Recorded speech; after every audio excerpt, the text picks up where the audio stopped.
If you'd seen me that evening, stepping into the celebration in a sharp, tailored suit, quiet amidst the chatter, you might have mistaken me for just another attendee. But I wasn't. I was the daughter nobody invited. At my father's 70th birthday bash, with over 100 guests watching, he lifted his glass and declared, "You're not my flesh and blood, so I left your name out of the will." The crowd burst into laughter. Not me. I walked to the main table, composed, steady. I set down my gift, a single document, and tore it in two, then again and again. He laughed at first until he realized what it was. When he pieced it back together, his face drained of color. That's when it hit him. The child he'd dismissed was the one who'd built everything he ever dreamed of. And that gift, he'd regret losing it forever. I grew up believing I was special. That's what my mom, Evelyn, always told me. "You didn't grow in my womb, Emma," she'd say, tucking my hair behind my ear at bedtime, "but you grew in my soul." As a kid, I clung to those words like a cherished secret. My dad, Richard Carter, was a prominent banker in Sacramento, reserved, strict. But I'd catch him grinning when I brought home perfect report cards. We weren't wealthy, but I had a pink bicycle with a wicker basket, a bunk bed with star-shaped nightlights, and Sunday waffles that smelled of cinnamon and warmth. Back then, I felt like I truly belonged. That feeling didn't last. When I was 8, everything changed. Evelyn got pregnant. I remember sitting on a hospital bench, gripping a plush giraffe they gave me as a big sister present, waiting to meet the new baby. But when Nathan arrived, the world's axis shifted and I was left adrift. Suddenly, everything revolved around him, his cries, his feedings, his first steps. I told myself it was normal. He was a baby after all. But the gap widened. At school pickup, I'd rush to the car, waving a drawing I'd made. "Look, Mom." She'd glance briefly, then turn back to Nathan in his car seat, cooing over his babbling. One night, I overheard my dad mutter as I spilled milk at dinner. "She's not even ours," he said, scrubbing the table harshly. He didn't know I heard, but I did, and those words stuck with me. After that, the warmth faded. Bedtime stories vanished. My awards were shoved into drawers while Nathan's scribbled drawings were displayed proudly. I became the helper, the babysitter, the unseen big sister who didn't need attention. I tried so hard, cooking, cleaning, crafting birthday cards with sparkly glue. But no matter what I did, love felt like something always just out of reach. Eventually, I stopped trying. By 15, I understood. Being adopted didn't make me chosen, it made me expendable. That truth settled deep, quiet, and cold. But I didn't lash out, I didn't rebel, I planned, I studied, I saved. I vowed to create a life so remarkable they'd regret overlooking me. One day, they'd see. I left home the day I turned 18. No celebration, no farewell, just a quiet breakfast with stale toast on a cracked plate and the rustle of my dad's newspaper. I packed my life into 2 duffels, clothes, books, and a hand-drawn blueprint of my dream home, sketched over years of late nights, each line a silent promise. I'd build something that was mine. At the door, Evelyn said, "Good luck out there." Richard didn't look up. Nathan, now 9, was glued to his video games. He barely noticed I was gone. That day, I realized I wasn't angry anymore. I was free. I took a Greyhound to San Diego with $412 and a scholarship letter in my bag. I knew no one there, but I knew what I wanted, a degree in sustainable architecture. That first year was grueling. I worked nights at a 24-hour gym's front desk, tutored math on weekends, and lived on instant ramen and coffee shop scraps. My home was a chilly garage apartment with a thin mattress and a taped-up window crack. But I was alive, living on my terms. Every time I wanted to give up, I'd hear my dad's words, "She's not really mine." That became my fuel. I dove into textbooks and design software, channeling every ounce of hurt into blueprints and frameworks. I wanted to create buildings that endured, structures people wouldn't discard when something shinier came along. Unlike me. By my junior year, professors took notice. One offered me a paid internship at a green design firm. I accepted instantly. It meant longer hours, more responsibility, but I didn't care. I wasn't just building a career, I was crafting an identity. I stopped calling home, stopped sending updates. They never reached out either. At graduation, I didn't invite them. I crossed the stage, shook the dean's hand, and accepted my diploma with a full heart and an empty seat where they might have sat. But I didn't look back. I'd learned that sometimes silence is the loudest farewell. After graduation, I stayed in San Diego. The city became more than an escape, it was home. The salty breeze, vibrant sunsets, and sleek downtown buildings made me feel like I belonged to something truly mine. I joined a local eco-construction firm as a junior design engineer. The title was humble, But I arrived early, stayed late, and took on the projects no one wanted. Public housing upgrades, budget-constrained school repairs, retrofitting old apartments with green tech. Within a year, I led my first project, a small, solar-powered duplex in Chula Vista. It wasn't flashy, but it stood because of me. My name was on the permit, my touch was in every beam. That duplex gave me something no family ever had, proof I mattered. But I wanted more.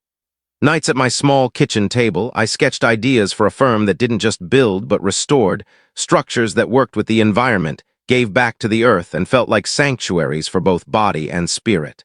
So I launched VeriBuilt, my own company, with $3,000 and a self-coded website. The first months were tough. No clients, just ignored emails and unanswered calls. I lived off savings, canned soup, and sheer determination. Then Trina Delgado called. A single mom who'd inherited a rundown lot. She wanted a home that could withstand droughts. Others quoted her unaffordable prices. I offered a design using reclaimed materials, passive cooling, and affordable solar. She agreed. We built her home in 6 months, small but stunning, filled with light and resilience like her. When a local paper featured it, sustainable haven for a single mom, inquiries flooded in. By year 3, VeriBuilt had a 6-person team and a modest office near Balboa Park. We worked with nonprofits, eco-conscious developers, and even the city. But I held one principle: never build for vanity, always build for belonging. One day, my phone pinged with a message from an old classmate. "Your dad's retirement was on the news. Big party planned, thought you'd want to know." I stared at the text. I hadn't spoken to Richard or Evelyn in over a decade, but I could still picture their white picket fence. Would they even know me if I knocked on their door? The message lingered. At first, I ignored it, diving into work. But late at night, reviewing plans, a thought emerged. What if I showed up, not to be welcomed, but to prove I don't need their approval? Not for revenge, but for closure. That's when I had the idea. Not a speech, not a fight, but a gift, something symbolic, something he'd never anticipate. I recalled a moment when I was 10, sitting on the porch after being picked last in a game. "I don't need friends," I mumbled.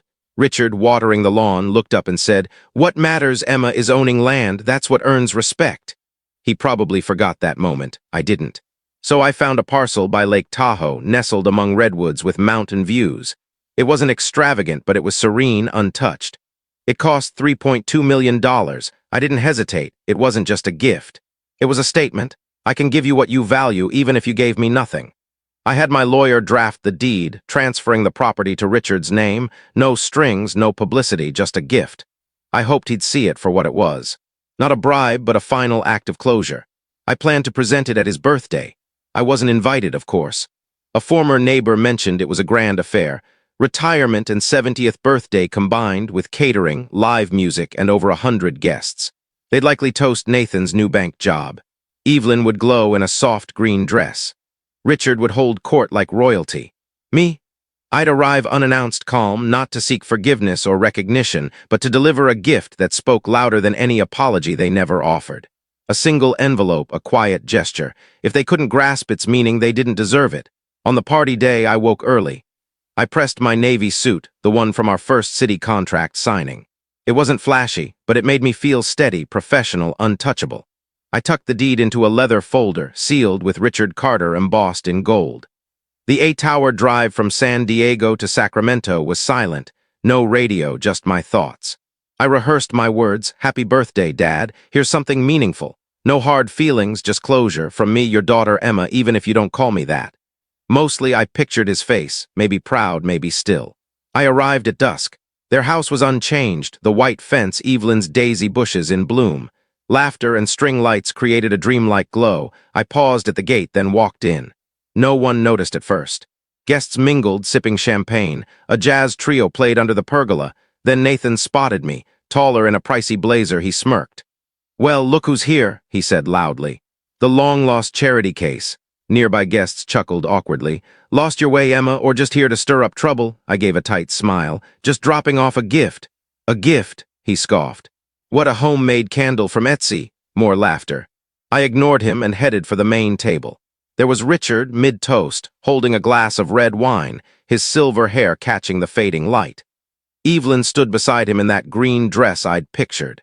He saw me, faltered, then flashed a polished smile. "Ladies and gentlemen," he said into the mic, "one last announcement." I stopped. His tone chilled me. I'm sharing the terms of my estate, he continued, looking right at me. To my son Nathan, I leave everything, the house, accounts, land. As for Emma, she's not my blood, so I left her out of the will. Laughter erupted. I stood still, the air heavy with their amusement. Glasses clinked. Evelyn laughed softly, avoiding my gaze. Richard handed off the mic and turned away as if his words were just a punchline. But they weren't to me. They were the final confirmation of a lifetime's silence. I stepped forward, steady, calm. No tears, no outburst. I placed the leather folder on the table, right by the birthday cake. Conversations hushed. Nathan smirked. A gift, huh? That's adorable. I didn't reply. I opened the folder, lifted the deed. Grant of property transfer, parcel LTA 54721, Lake Tahoe County, and held it up. I bought this for you, I said clearly. A $3.2 million lakeside lot, perfect for an off-grid retreat. It could have been your dream. Richard's eyes narrowed. It's yours, I said. Or it was. I paused, then tore the paper in half. Gasps rippled through the yard. I tore it again, then again, until scraps fluttered onto the tablecloth and cake. The crowd froze. No one laughed now. Nathan looked stunned. Evelyn paled, her hand shaking as she reached for her wine. Richard stared at the torn deed, silent, his hands clenched, his face showing something raw, confusion, maybe fear. I met his gaze. I didn't come to beg, I said, voice firm but even. I came to show you what I've built without you. I turned and walked away. No cheers, no arguments, just stunned silence and my pulse pounding in my chest. As I crossed the yard, someone whispered, "Did she say $3 million?" Another murmured, "Why would they treat her like that?" That was enough. I didn't need Richard's approval, Evelyn's excuses, or Nathan's envy. I needed to know I'd been seen just once in that house. I reached the gate, stepped through, and didn't look back. The music started again, hesitant and offbeat. Beneath the cake, buried in frosting and wax, lay the remnants of a gift he'd never grasped until it was too late. I thought that was the end. I drove back to San Diego in silence, parked, and sat at my desk without kicking off my shoes. City lights flickered outside. Everything felt calm, but it didn't last. 3 days later, an unknown number called. I let it go to voicemail. Then a text, "You don't know me. I'm Erica from your dad's party. You should hear what happened after you left." I hesitated, then called. Erica, a junior partner at Richard's bank, had met me once as a kid. She said after I left, the yard went quiet for minutes. "It was like you'd pulled the ground out from under them," she said. Then she added, "Your dad picked up the pieces." "What?" He got on his knees, Emma, in front of everyone, gathering the scraps like he could fix it. I couldn't breathe. Erica went on.